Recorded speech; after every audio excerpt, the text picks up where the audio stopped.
मुझे तुम्हारी सब हरकतों का पता चल गया है। किसी के भरोसे पे ना रहना। जल्द या बदीर हिसाब लिया जाएगा तुमसे। आप मेरे साथ जो चाहे कर सकती हैं, लेकिन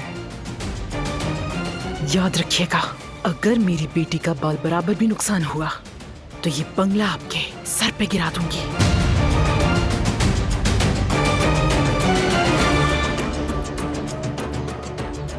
अब भी तुम्हारी जबान में इतनी जुर्रत है? हाँ हाँ भाई, जब दिल में शर्म ना हो तो जबान पर बातें ही बातें होती।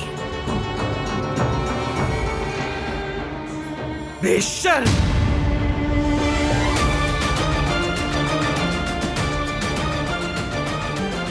अपनी बेटी को लेकर यहां से चली जाओ तुम।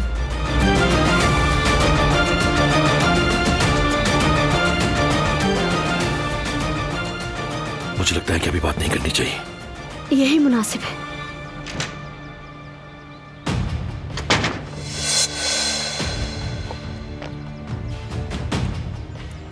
अम्मा, आपका ब्लड प्रेशर बढ़ गया है, प्लीज आप अंदर चली जाएं।